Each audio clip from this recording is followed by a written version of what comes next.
Here is how to comment during the Frankly Speaking show. On your computer, look to the right of the video. That's your live chat hub. Click the Say Something box at the bottom, type your message, and hit enter. Boom, you're live. On the mobile app, it's just as easy. Tap the live chat button right under the video to open the window. Pro tip, if you're in full screen mode, tap the screen once and hit the chat icon to see messages without leaving the action. Can't type? Check two things. Make sure you're signed in and see if subscribers only mode is on. You might need to sub and wait a few minutes. Keep it respectful, follow the mods' rules, and have fun.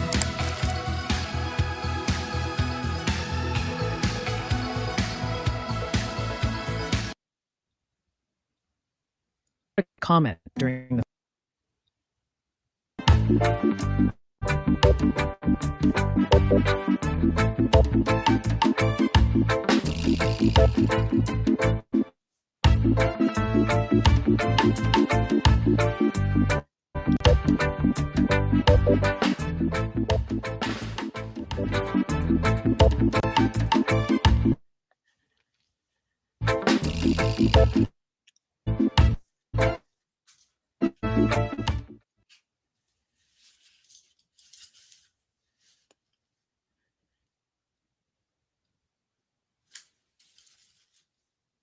Good day.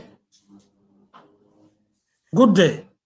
The president of the Jamaica Teachers Association, JTA, Mark Malabver, got into some hot water recently with comments he made at a conference to the effect that all kinds of activities were taking place in some schools still serving as shelters. And this, he said, included sex in front of children. Then, one of the recent events that reminds us that some important things are happening in schools just seemed to blow over us recently. That's the selection of Orville Richards as Principal of the Year 2025. We have Mr. Malabver and Mr. Richards as guests on episode 206 of the Frankly Speaking Jamaica Podcast today. Desmond Richards and Winnie Anderson Brown, our regular panelists, are here with us, and we thank them. Thanks to you, our viewers, listeners, for joining us. Please remember to subscribe. Please remember to subscribe by clicking that button. Your views are welcome. Please send comments and queries during the show by following the procedures outlined earlier, or by just going to the comment section on the channel. We want to start with Mark Malabver, whose presidency was knocked by Hurricane Melissa just 7 weeks into the school year, 2025-26, and 2 months into his 1-year term as president. Mr. Malabver. Hi, welcome. Good evening. Good evening to your listeners. Good afternoon to you, sir. We're glad to have you, and we know that you won't be staying with us all right through the show, but we are glad to have you, Mr. Malabver. Thanks for having me. All right, we're not seeing your live image right at the moment, but we are glad to have you. Looking back, Mr. Malabver, do you regret making those comments regarding so-called shelteries and school? Shelteries is a word I hate, by the way, but do you regard making those comments regarding what happens in some schools being used as shelter? The short answer to that is no. As the days have gone by and I have thought about it more, I am convinced that I did the right thing. And the reason why I said this is that you know, we have always been making the point that the presence of shelteries in our schools essentially violated the ILO Convention on Occupational Health and Safety, and it also violated the United Nations.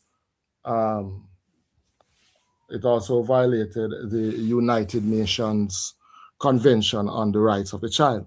We have been making strident comments for weeks going into our education conference. I was essentially at the JTA's education conference, and I was speaking to teachers. And I spoke to the matter with respect to shelteries and reports that we have been getting on the ground. And we believe that these reports would have been credible. And I want to put it within a particular context again, because the first group of the first entity to have flagged, to have raised concerns was the NSSC, that's the national prefect body of the national school leader. I think it's a prefect body for the secondary schools. Yeah, they were the first person to flag this, and they raised major concerns. We also started to get a number of reports in terms of some issues, that sort of thing. We would have brought those matters to the attention of the Ministry of Education, the ministry, during a meeting that in terms of some issues, like what? Can you help us? We had major concern in terms of the fact that a number of our teachers have indicated that they were most uncomfortable with the presence of shelteries. We raised concerns in terms of the conditions of service, and we raised concerns in terms of the fact that the presence of shelteries was undermining educational recovery. We also raised concerns with respect to the fact that in a number of the shelters, you had school teachers and students in tents, whilst the shelteries were being located in classrooms. Yeah? And the optics of that just looked wrong for us. We raised those concerns. We wrote to the Ministry of Local Government, indicating that this situation was untenable.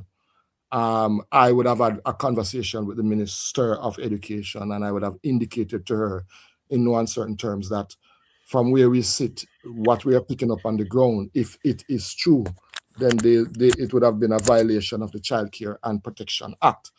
But you did not raise with her, she's saying, the matter about sex. That specific matter. And I don't know if the matter of sex would have changed the trajectory. Yeah. We raised legitimate concerns with respect to what it was that was happening in our schools. The local government minister dismissed publicly the concerns that were raised by the JTA, to say that we had no right to issue any ultimatum.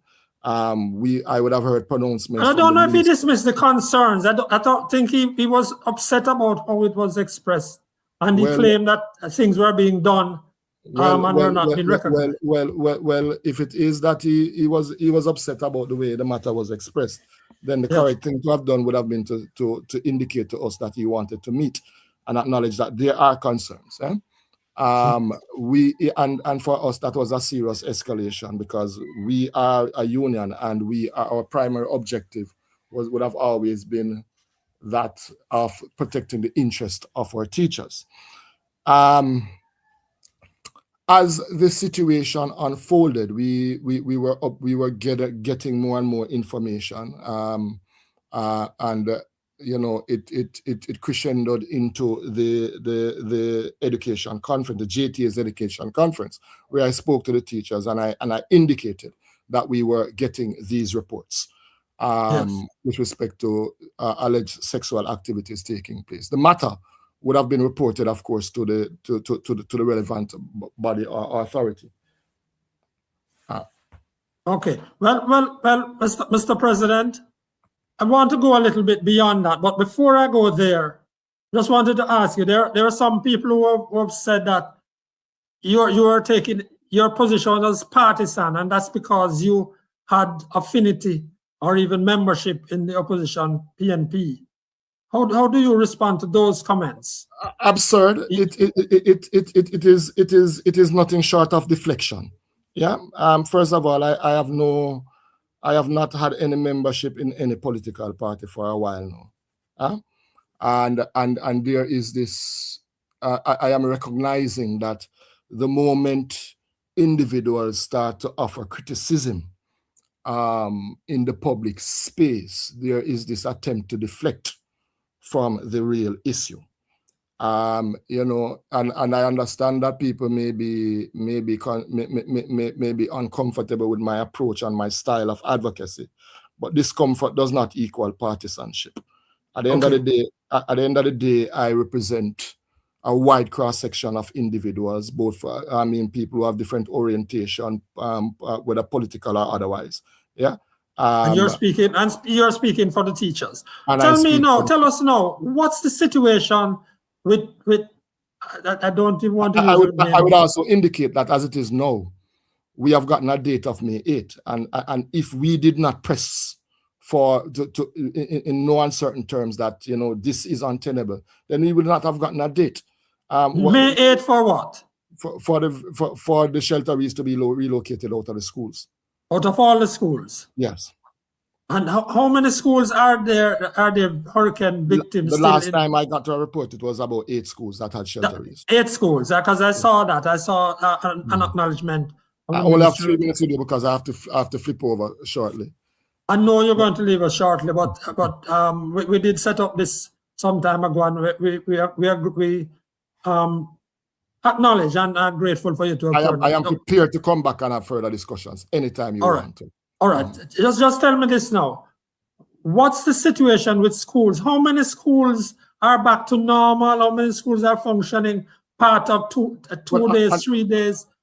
Just tell us the situation with the schools now. I don't have the exact numbers, but a number of our schools are not back to normal. We would have raised some concerns with the Ministry of Education again in terms of a lot of the schools have, in terms of repairs, have not commenced. Many of our teachers are working in deplorable conditions, and the students are learning in deplorable conditions. But are you raising those issues often enough in the public space for people to know what's going on in the schools? We have raised those issues. We continue to raise those issues. We continue to have those discussions with the ministry. But there comes a point in time when, you know, we are just going to say enough is enough. For us, the government must accept responsibility for certain things, and that's where I'm at. But Mr. Malabver, can you just tell us whether, I know you don't have the specifics, but can you tell us whether the majority of schools are back to normal, back to pre? No, most of the schools are not back to normal. Most of the schools they have some sort of arrangements, because I was hearing up to this week. In terms of rotation, there are some schools that are in, you know, they're operating under tarpaulins, that sort of thing. It is an untenable situation for us, but it is what it is. We continue to raise those concerns with the ministry, and you know, I think where we are is that the ministry needs to be upfront and honest. You know, don't create the impression that everything is going okay. Just level with us, and to say to us in no uncertain terms that this is where it is, this is where we hope to be in a certain time. But our advocacy continues nonetheless. All right. So our hard deadline, because you say you're up to leave for with a minute or two, but the hard deadline that you know about now is that by May 8th, all schools will have no more serve as shelter. Yes. There will be no more schools serving as shelter. That's what we have been told. And I intend to hold the government to account on that, if needs be. Mr. Malabver. Yes, Mr. Malabver, the minister says that you have not provided him with, or with the Ministry of Education, with the information of which school these sexual acts are committed in front of students. Mm-hmm. Is that true? Well, here's where I'm at with that matter. The Minister of Education, as per her portfolio responsibility, as per the Constitution, as per the laws of this country, has no investigative capacity or authority, and neither does the Permanent Secretary. There is a body that is charged with the responsibility of investigating matters of this nature. As far as I am aware, that matter in terms of, well, as far as I am concerned, I have discharged my duties as a citizen of this country with respect to passing that information. But you have leadership responsibilities, you know, which is just more than just every ordinary citizen. And as I've said, if an entity legally is charged with the responsibility of investigating, then allow that entity to investigate. You can't be running parallel investigations. You can't be doing all of these things. simultaneously, and you may be it may amount to interference. Desmond, Mr. Malabver, you indicated to us just before you came on, so you don't know that he's leaving us. So I'll give you the chance to ask him the last question before he leaves, because he has an obligation to go to. No. Well, that's a question I have to ask him, the one that he's answering now. Yeah. Okay. So Mr. Malabver, so if I'll just wrap up by stating this. We are a union. Yeah, and at the end of the day, information will come to us, and we have to manage how we operate. We are not about to allow anybody to become scapegoats with an issue. Again, the salient issue has and continue to be the presence of shelteries on the compound going 7 months after the passage of Hurricane Melissa. It undermines security, it undermines safety, and it undermines learning recovery. And that for us is the position. Mr. Malabver, I hope you will be able to come back to us next week, sir. I am committing to that, sir. All right. We appreciate that, and we understand you have a very serious and urgent matter to attend to. Yes, thank you very much, sir. Yes. Have a good week. That was Mr. Mark Malabver. He's the president of the Jamaica Teachers Association. Desmond, what do you think about having shelteries in the schools up to now? I had a response from someone who had a response today to the promo we sent out, and my colleague was saying she's not really interested in whether sex was happening in front of the children. She just can't believe that children are still in schools, as sheltering in schools after all this time. Well, obviously, shelteries have overspent their time. It is now over 6 months after the hurricane, you know. Coming to 6 months. We know that this Hurricane Melissa was a tough experience for us. But the shelteries in the school, it is an unacceptable situation. Yeah, I really think it's just too long. It's just too long for them to be in any school. And the worst part of it, as he was alluding to, and I'm sorry we couldn't go there, but hopefully we'll get there next week, is that there's many schools where, well, first of all, many schools have to finish early because of several things that are happening. Several reasons. They're cutting their days. Then there are some schools, Desmond, Winnie, and viewers, listeners, where, well, Winnie is closer to the education thing, even closer than I am, so she'll know. Some schools where some classes come in Monday, Tuesday, Wednesday, and some others come in Thursday, Friday. The shift school situation, some of that has happened. Now that is getting... The fact of the situation, you know, Franklin, the fact of the situation is that school life was disrupted by hurricane. And nobody, don't fool ourselves, school life is not back to normal as yet. School life is still... No, well, that's the point I'm making, he didn't have all the data to give us. There are thousands of children who are not going to school right now as we speak. That too, and many who are going are not into their routine situations. Yes, let's get some comments. In. Rubian Forbes says, good afternoon, everyone. That's the first one. And then Rubian Forbes says again, those persons should have been removed already. And Churton says, I always maintain the JTA is a union and should operate that way. Shelters should have been done with long ago. Well, that takes us to, I'll just make a comment here. We need to decide about shelters, using schools as shelters. We need to make some decisions. What buildings are the best ones to use as shelters?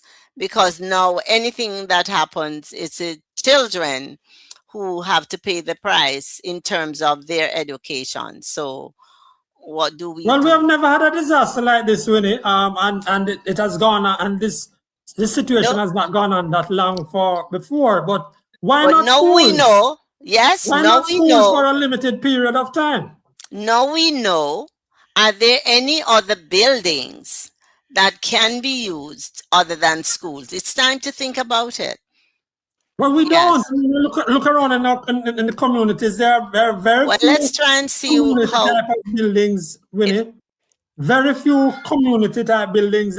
I mean, aside from churches that we know, and then the size of the buildings. No, I don't think we have them. We have too many churches per square mile. Anyway, I won't go there. That could help.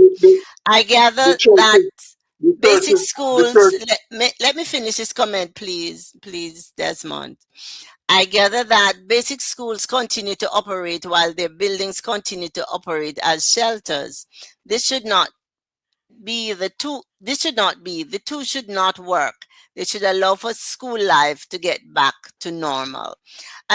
The question is extremely important. Go ahead, Desmond. I wanted to get in that comment first. You must remember that the churches are private property, you know. And so you would have to ask them if they can use their churches as shelter. The schools are public property. And the situation that we face, let us face up to it. We face a situation where we had this dreadful hurricane. And so we could use the schools, but then we must use it for a limited time. It should not be used to the extent that it disrupts school life for so long. Because we know the situation with children in this school, especially black Jamaicans, you know. Black Jamaicans are not given the opportunity to educate themselves. We know that. Post COVID, it's time to think about the situation. What can be done? Because everything does not have to be government. Yes. Okay. Well, we're going to move on from that, and we hope to have Mr. Malabver back next week. I just think that it's that whole situation with schools as shelters is a bad situation continuing all this time, and it tells you how slow the process of rehabilitation is. The process of removing people from shelters, getting people back their roofs, getting people into their own houses, fixing up schools. I mean, if you see such a situation with some of the schools right now, but we will get back to that matter next week. We're going to take a short break, and when we come back, we will be talking with a man who's been voted Principal of the Year, and the revolution is causing to take place. We're back. Right by the ocean, where the breeze is fresh and the vibes are always right, there's a place where flavor meets paradise. Welcome to Roxborough Restaurant, Bar and Grill, your home for the finest seafood and authentic Jamaican cuisine. From bold, high-proof rum, to iconic lagers, to tropical cocktails that taste like sunshine, our bar brings the island spirit to life. Dine oceanfront, relax, and let every bite remind you why Jamaica is pure magic. Every first Sunday, don't miss at the Sea First Sunday Brunch. All-you-can-eat buffet for just $4,500 with live entertainment by Crazy Chris. Open Monday through Thursday, 8 a.m. to 10 p.m. Friday through Sunday, 8:30 a.m. to 11 p.m. Find us along the AGR Byfield Highway in St. Anne's Bay, right beside the Island Traffic Authority, and right next to Paradise. Roxborough Restaurant, Bar and Grill. Come for the food, stay for the vibe.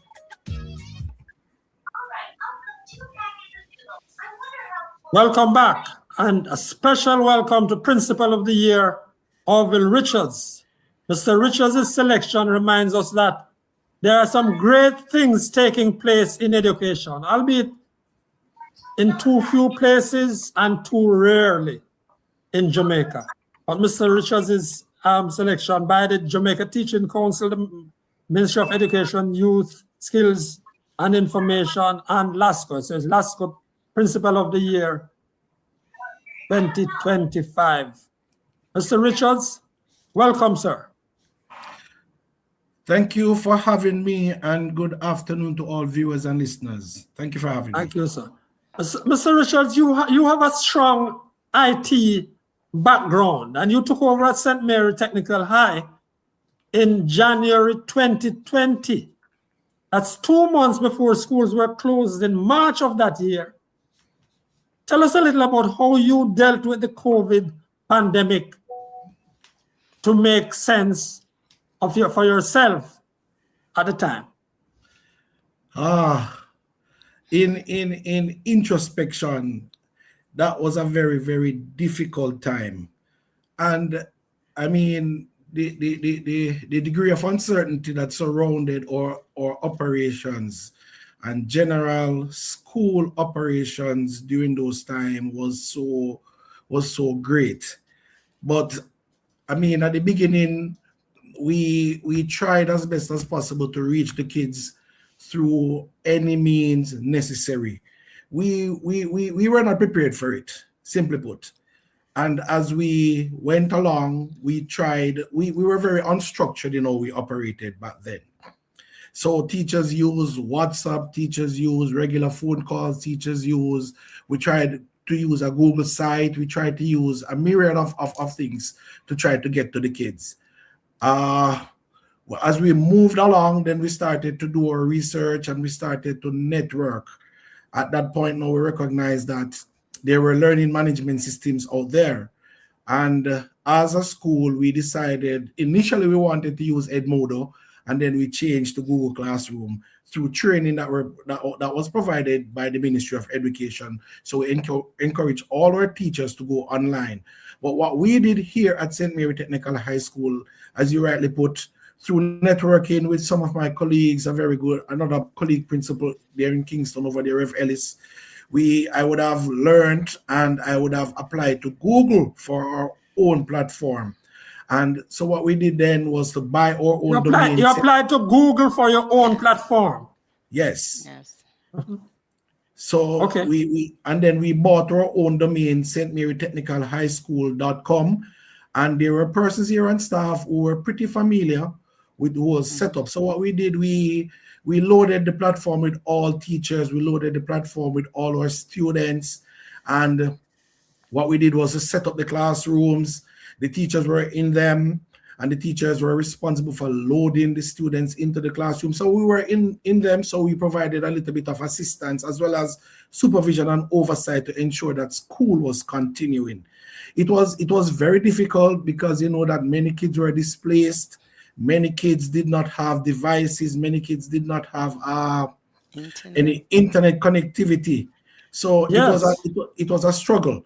So I tell people that we operated 3 schools. So we were here at school with some persons doing learning packages, and believe it or not, our traveling officers, to include our VPs, our dean of discipline, our guidance counselors, we had to travel to the nook and cranny to deliver those learning packages on a weekly basis and collect what the students would have done. Sometimes we don't get anything back. And then we even traveled to students' houses to get them connected because they were having issues due to unfamiliarity of this new platform. And so we did what we had to do. We encouraged those who could come in under the special conditions to come for us to sign them up, to log them in, because this was new to everybody. So all right. I started there because you see, Mr. Richards, because it was a critical time, and I gathered that the school did very well. A rural school, not a rich school, and you were able to pull together through technology and keep the school going. And you have come to a point now where also before you got to the school, and I mentioned you got to the school in 2020, they started on a technical journey. Now I gather that you are doing very well, and this was what I think also helped push you over the line. You're doing very well in TVET subjects, in the vocational areas, and you have been designated or had funding to become an innovation hub and energy. Tell us a little bit about that, and tell us a little about what has happened on the TVET side of things. The school is a technical high school, and I mean our vision, the vision of the school, which we try to resonate every day, is to really become the premier secondary TVET institution in Jamaica. And fantastic. That's a vision of St. Mary Technical High School, one technical. And the motto of our institution is development through application and innovation. So we are big on innovation. We are big on every single thing that we do. As we speak, we try to have a good blend of the traditional academic areas. So those students are well catered for, and we're doing well in them, as well as we are doing well balancing that with the TVET areas that we are pushing. So let me ask you to break it down for us who are out here and are not in school. Tell us about your energy, the energy program that you have, and in particular, and the aquaponics. Tell us about those two areas. But Winnie is going to take some comments, one or two little comments before, and then we go on. Go ahead, Winnie. We're coming back to you, Mr. Okay, Richards. so let's go back to the one you had before, one technical, and so you resonate with that. Marshall White says, when will more of the money allocated to the Ministry of Education trickle down to the education and the training of students? That's a question. And again, chiming in from Canada, big up to my cousin, Mr. Richards. Yes, that's for you, Mr. Richards. And another of your proud students, my school, one principal, one technical. And then one technical. They are chiming in and cheering you on, Mr. Principal. Okay, Mr. Richards, go ahead. Your one technical seems to be selling off, as they say. But go ahead, sir. Yes. The reality is, let me provide a quick insight on the whole one technical philosophy, because it's not a tagline, it's a philosophy, it's a spirit of inclusiveness. We are creating a culture of excellence here at One Technical. So the ministry would have invested $20 million, so we would have upgraded our electrical lab to what we now call our innovation hub for electrical and renewable energy. So within that lab, within that lab, there's a lab on the screen. Yes. For the viewers who are looking, that's a lab. It looks first world, but never mind. And it's unfinished. And it's unfinished because there are more equipment to be added to the lab. Because within this lab now, you're looking what you're looking at now is 3 different configuration of our solar systems. You have the grid tie system, you have the standalone system, and you have the hybrid inverter systems. And the students are in that lab learning, especially in this time of climate change and resilience, how to be able to install these labs. Within this lab, we have 3D printing capabilities. Within this lab, we're going to get trainers for students to learn how to do various tasks. We expect to procure a drone that can do that digital mapping. So you don't need to go out there or climb in a building to do the mapping. The students will learn how to do this. In this little space that we have here, our students are offered stacked qualification. Simply put, a child now, some of our grade 13 students, they are doing green engineering. They already have renewable energy level 2 certification. They have electrical installation certification. They have level 1 City and Guild electrical engineering certification. These students are doing electrical technology at Cape. They would have already passed CXC electrical. So that's about 5 areas that one child is leaving out of this lab with. So we are big on CBET. And you have boys and girls going through this process. Boys and girls. Ironically, the girls are the girls have out right now. The girls are outdoing the boys. So I mean, the boys are doing well because last year in September, October, we entered National Rural Skills, and we were represented by a female, Abigail Dixon, and she was placed second at National Rural Skills. She should have be going to China, but the ministry, well, not ministry, Heart would have cut the renewable energy area due to some reasons. So we're a bit disappointed there, but we still take it as a win. When Rural Skills come around, we're going to enter again because we're adamant that we're going to do everything possible to expose our students to every area. This is the innovation. What do you call this space that we're looking at now? The innovation hub. for right. electrical and renewable energy. Believe it or not, the aquaponics that you spoke about, it was a brainchild out of this space here through our electrical teacher, Mr. Richard Allen, because he was the one who came up with the concept, and the spirit of inclusiveness that defines our one technical philosophy. When persons come with these innovations, we openly embrace them and try as best as possible to support it. We are big on that. So this lab, this project, this aquaponics project, I mean, it's now being built out by the STEM team in collaboration with the agri team, in collaboration with the mechanical team. So it's a collaborative project. So you will find out that the frames for the hydroponics, they were built and welded by the mechanical lab. They were painted by visual arts. The agri team, they are the ones who bore the pipe and configured the whole hydroponic system. The agriculture team. The agriculture team.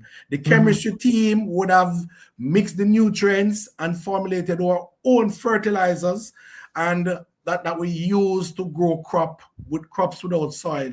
A couple of weeks ago, we harvested over 1,000 heads of lettuce and pak choi. And of course, we believe Remind us what aquaponics is, sir.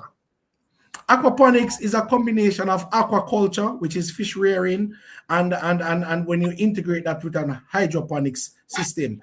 So right now we have a water harvesting facility that we originally, through the science department, we got the grant funding. When I came in, the grant funding was there.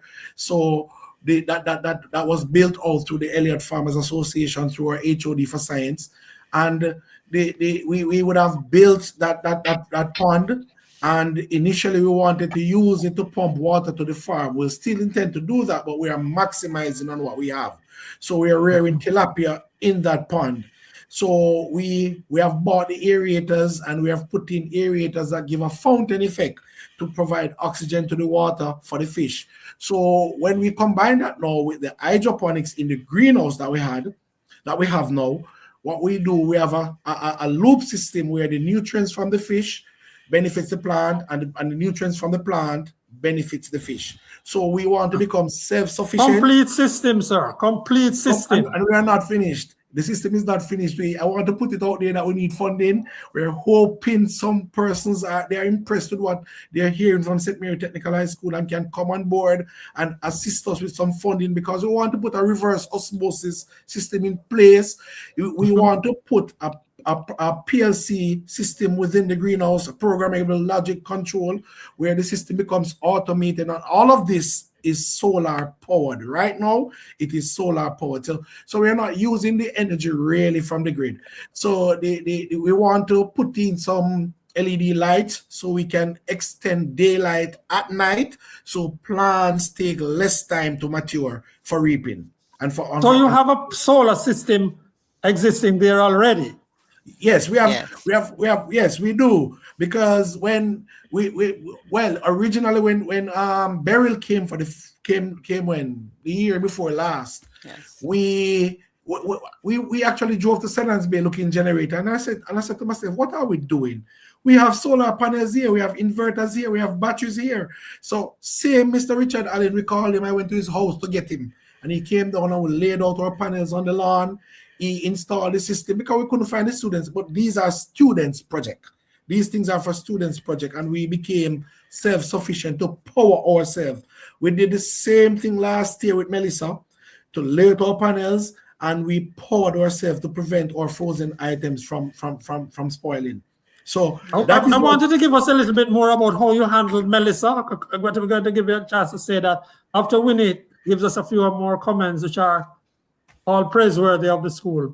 Yes, they are coming in fast and furious. Yes, here is one: development through application and innovation. Yes. And then, well done, Mr. Richards. One technical. Blessings. That's Anne-Marie Richards. And you have another one tech again. Yes. Proud of my past school. Yes, I love this. all complimentary. We're all happy for what is happening. Great. Yes. Right, Mr. Richards. So tell us what happened. How did your program fare, and how did the school fare through the Melissa? What did you lose anything? And was the system able to help the school in any way? Yes. As a matter of fact, when Melissa came, our greenhouse was ready for reaping. We lost all our plans. So we made a conscious decision. The morning before Melissa came, we were actually here on site, tying down the system. A teacher actually climbed on top of the greenhouse to take off the plastic, because we said that let us lose the plant and keep the system. So I mean, Mr. Edwards, Mr. Phipps, Miss Julius, along with that, many of us were here. A few of us were here. The watchman, we secured the system. So we lost all the plants, and they were fully ready for reaping. So we lost all the plants. We lost 2 classrooms that we used for our 6th form. They're still not in use. We would have relocated our 6th form into a temporary space. We lost, we got some damage to the farm, the pig pen, and a few other areas there. But we started back just the same right away when we could have returned to school. When we got. What about the technology? Was any of that affected? Was there anything that any of your technology, your solar systems blown away, anything like that? No, we didn't lose. Right now we have about 24 panels on top of the computer lab there. We have an inverter there. All we need now is some funding to buy some batteries so that we can go fully solar with, yes, that's the area right there. So we can go fully solar with our computer lab. And you know that one of these batteries is about $400,000. So what we're doing... And how many you need, Mr. Richards? Some of your past students might be hearing from wherever they are.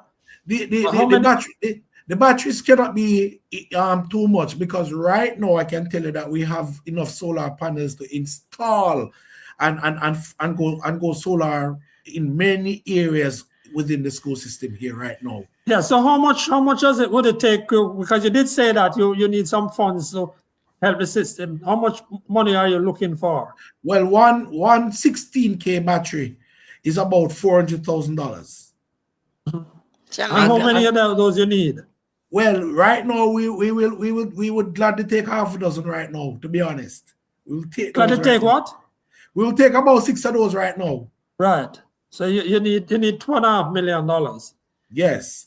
But there are so many things here that we want to build out. We want to build out our soap production. We have our liquid all-purpose soap, Tech Clean, that the students and teachers. You are in soap production now?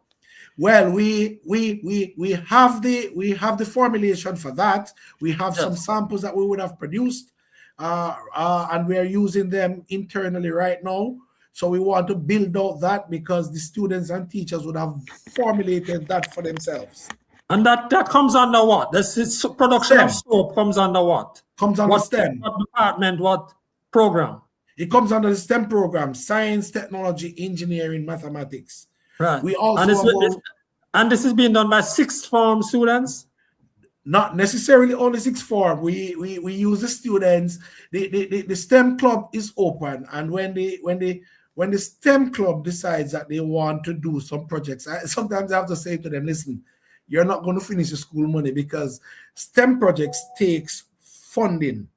So we encourage students from all grade levels to join the STEM club, to be a part of the innovation, to be a part of what is happening here at St. Mary Technical High School. Oh, Mr. Richards, how did you get your mind into, I mean, I know as you have said before, and you have said to me in an interview, this is not you alone. You're not claiming it to be you alone. But how did you get your mind into this? Because you were not trained in TVET specifically. You were trained at UTech, of course, and in IT and so on. But how did you get to this place in your head to take the school? I guess the transformation came when I mean it really, Buff Bay. I was at Buff Bay High as the VP there. They have some projects there, but when I came here at St. Mary Technical High School, we looked at the potential as to expanding everything that we have and driving, because the reality is TVET, or technical and vocational education in Jamaica, is a bit undervalued. And we recognize also that not all the students who walk through St. Mary Technical High School gates are traditionally academically inclined. So we look at it, especially in the area where there are so many emerging skills these days. So we thought that it was necessary to really push technical and vocational education as the main things that we do here. We are doing well in the TVET areas, in the traditional areas. So TVET has become our niche. We're a technical high school. We must provide students with the skills, the competence. Competence is a very important component of what we want to build. Of course, they must leave certified and qualified. Mr. Richards, you are taking us on a really wonderful journey in these short minutes. I'm going to ask Winnie to go back and take a couple of comments. And when we come out of that, I'm going to ask you, Mr. Richards, so you've been mentioning that the academic side of it, and I want you to go there. I want to get a sense of whether it's all TVET now, or whether you are still having an academic program of any great worth at the school. Winnie? Yes. Okay, here we go. Big up, Mr. Richards. Yes. And again, one technical. Again, one technical. Again, the praise is coming in. Yes, best lettuce I have ever seen. Yes. This is really great. Again, well done. Congratulations, St. Mary Technical. Yes, well done. The praises keep flowing in. Proud of you and the team of St. Mary Technical High. Yes, it's a big moment. Yes. Big up, my principal. This is Sancia. One Mr. Richards, Pondy up. Yes, one technical. One tech. Job well done, and the accolades keep coming in. Proud past student and present teacher, Daniel Dawkins, that looks like 4507. Yes. Oh, so wonderful. Your fans keep cheering you on. All right. So, Mr. Richards, help us with that now. What's happening to the academic program? Not that I'm even shouting for it, but because I really love the shout for TVET. But do you still have some sort of an academic program there at St. Mary Technical? And for those people who don't know the terrain or the geography, St. Mary Technical is near Richmond. Well, it's in Richmond, just outside of Richmond. And Richmond is also near to Highgate. And Highgate has a long-standing traditional school, well-known, well-reputed, St. Mary High. Yes. St. Mary Technical is down the road from there. And Mr. Richards, I'm sure you don't get the top quintile of the PEP students. So how do you manage that? There's a lot of questions I'm asking. But how do you manage to use that lower? Well, you go ahead and answer my first part of the question, which I was asking, is about the academics. We don't get those highly proficient from PEP, nor do we get a lot of proficient from PEP. Hence the reason why we believe, and I mean, we can reference again that every single child that comes here must do at least 2 vocational area, right? But outside of that, so we're saying that every single child that leaves St. Mary Technical High School must do external exams. There are no exceptions. Whether these external exams are NCTVET exams, whether they are City and Guild exams, whether they are CSEC exams, they must do exit exams. I'm proud of my team. I'm proud of my teachers. I mean, They are working where the rubber hit the road, and they are doing an excellent job. Because coming out of last year's CSEC performances, we proudly boast 10 CSEC subjects that we have 100% pass rate in. Also, the school has, hold on, man, you're going fast. Yes. The school has 100% pass rate in 10 subjects at CSEC. 10 subjects at CSEC. Yes. And similarly, we have 100% passes in 10 subjects Cape level. At the Cape level, the what we used to call sixth form A levels. Yes. Full-time thing, yes. So we, as a school, we are data-driven. We are data-driven. Data drives any intervention that we do. You would have mentioned that we don't get the best. So the ministry has schools on different what are called pathways. So we have a set of students on pathway 3. Those are what we refer to as slow learners. And like I said, the teachers work miracle. These teachers are able to get these students. These are really non-readers. And I mean, not last year, but the year before, we have these students passing human and social biology at CXE level. Wonderful. Right? So when you look at a subject like English language, a traditional subject area, we have a 79% pass rate in English language last year, which is right about the regional average for English language. When it comes on to subjects like biology, we have a 63% pass rate in biology. Caribbean history, we have an 83% pass rate in Caribbean history. Chemistry, we would have moved chemistry from 2024 from 25% in 2024 to 59% in 2025. Yes. So we would have moved a subject like geography. We would have moved geo, let me find it right here, from about 13% to 63%. Awesome. Brilliant, sir. I'm going to give you a little chance to pause and then Winnie give us it. Because Winnie, we respect the people who are saying, I've taken the time to listen and the supporters of the school. Yes. And we'd love to hear them say. So, Winnie, you go ahead as we acknowledge you, okay. viewers listening. More praises coming in. Technical, a big side, Chris and Darlington says. And Elaine Thomas says, data driven. Marsha Patterson, as the principal said, chairs, one team, yes. Data fides, yes. Awesome. And yeah, and it's a big deal. Smiley face, awesome. 100% coming this year too.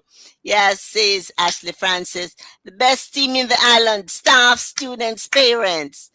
Great combination there. Good evening. That's my son's principal. One technical. They're really showering you. Come on board, past students. That's a request for you. Congratulations, Mr. Richards. Continue to make St. Mary Technical proud. One technical. And that's Wendy. Yes. So there we go. Proud of you, Mr. Richards. Ashley Francis says, proud of you, Mr. Richards. Big up Mr. Orville Richards. And Anne-Marie Richards says, one technical upon them. Teamwork make the dream work. Yes. William says, go on, Winnie, I just gave you a chance to catch your breath. Oh, winning season. Yes, this is our season. Yes. One Papa Richie on the up. Yes. And then Ashley again says, the proof is in the pudding. We have the results to show. So, Mr. Richards, you are here now. Your school is obviously doing very well, but you are short of funds. Is there an outlook? How are you intending to tackle that problem and give me a sense of how do you manage? You have a campus some distance away at a place called Elliott. I know it. The roads are terrible to get there. You have one campus, grade 7s, all your grade 7s, I think, are at Elliott. I know the place. How do you intend to get over some of those financial hurdles? Well, this is the right timing now. So as a team, we intend to really sit down and start putting some proposals together. We need, to be honest, outside of those solar energy things that we spoke about, we would do well with a school bus because our kids, every single competition, we want to enter them. We want to expose our kids to life outside of the walls of St. Mary Technical High School. Great. Right. So we really need a school bus. We do not have an auditorium, which poses a serious challenge for us. We in the little space that we call our quadrangle, we really have every function there. Our devotion, our prize giving, our graduation ceremony is kept right out there to the mercy of the weather. So we intend now to do, we have the expertise here. So we want to draft some designs too, because for example, one of the technical area that we do very well in is technical drawing. Last year we have 21 students sitting the exam, 21 students passing the exam, and we're talking about very good CSEC passes. So, and these kids use AutoCAD. So we want to design our auditorium and put the proposal together and approach corporate Jamaica for grant funding to really build our auditorium. We really would love for the past students who are on now and they're listening to us to really come on board to assist St. Mary Technical, take us to the next level. There are so many things that need to be done. What we do, we try to maximize the limited resources that we have. And we try to spread it right across the school, across all the departments, so that despite the focus on technical education, we want to ensure that all the other areas get some amount of attention, because we have to build that inclusiveness that we speak about. Mr. Richards, it's fantastic. You are doing so well. I'm going to run through some of the comments that you got to the last. I'm going to ask Winnie to do that. But I want to tell you, Mr. Richards, Japan has a program where they help schools purchase buses. I don't know if you have seen that, but because I'm in the news, I know that. Japan has been helping several schools to get school buses. They provide the entire thing. So you can focus on the Japan. I can't remember what the group in the commission is. Through the Japan embassy in Jamaica, you can try that. On the climate, you're doing so many climate things there that you surely should approach Matthew Samuda. They just had some funding, additional funding available. Approach them. Make the school make serious approaches. I know your chairman, Dr. Brown, has lots of abilities, but target some of those big money places. And I think even though the Ministry of Education has helped recently, sir, you should go back to them and go back to Mr. What's his name? Daryl Vaz on the transport side as well. But Winnie, run through those. Daniel Dawkins. God is still kind to us. We're moving upwards. And there's another one, winning season. There, yes. And this one says one technical, a big side. I read that one before. With God, one technical has become possible. Yes. 100% pass rate in 10 CSEC subjects. That's a repetition, yes, of what was said. Great job, committed staff and principal. Coming from a traditional high school that went by so quickly. Coming from a traditional high school, enjoy working at this school. Amazing experience. And that's Michael Duncan. One tech. Yes. Thanks, Winnie. Thanks a lot, Winnie. We have to move on from it. The show is about to close. Mr. Richards, we really want to thank you and commend you, sir, on what the revolution you have caused at St. Mary Technical. It's not a big area, it's not a developed area, it's a rural community. You are doing a lot for them, and I hope it's been written down by somebody in the Ministry of Education, and to sell it to some other places. It's a fantastic job that you are doing, Mr. Richards, and we commend you. That's our show for this week. We thank Mark Malabver, JTA President. He will be back with us next week. Mr. Orville Richards, Principal of the Year, well-deserved Principal of the Year for being our guest today. Thanks to you, our viewers and listeners. We had intended to go out with our song, Winnie. Thanks to Winnie, thanks to Desmond, who had to leave us early. Remember, you may watch the show again at any time by clicking the same promotional link or by going to the Frankly Speaking Jamaica YouTube channel. Remember, subscribe to the channel, please, and share the podcast with your friends. And the comments are still coming on behalf of Winnie Anderson Brown, Desmond Richards, producer, graphic artist, Joshua Black, who has been doing all of that imaging you're seeing. I'm Franklin McKnight, leaving you with our viewer song and comments still coming in from Mr. Richards, if we can find the viewer song. Thank you all. Thank you.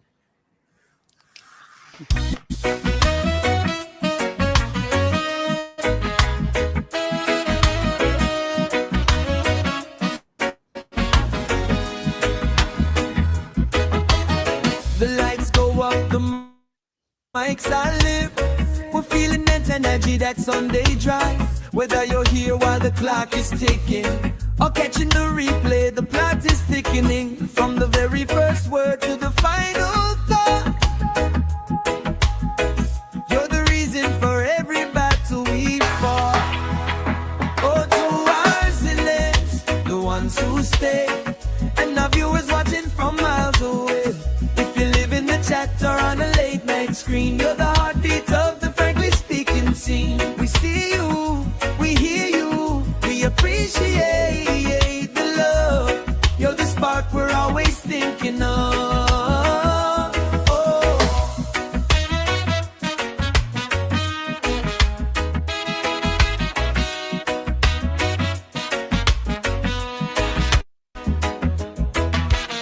The comments are rolling, insight is deep. Even on the replays while the rest of us sleep, you keep the conversation moving along, growing this family, making us strong. Real talk, real people every single week, giving a voice to the truths that we see. Don't let the fire fade, don't walk away.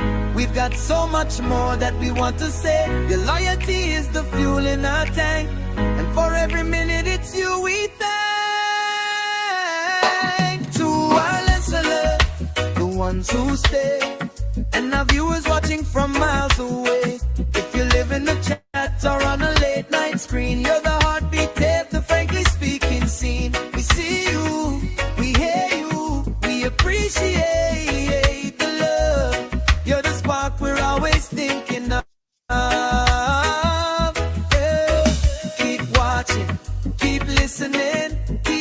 Winnie, you're gone? I'm here. I'm still here. Okay, I'm not seeing you. That's why I'm. Yes, I'm still here. Winnie, what a school! Yes. It's school and country, you know. It's school country, you know, Winnie. Yes, man. I don't know if you know that side of the world. St. Mary? Yes, in Richmond.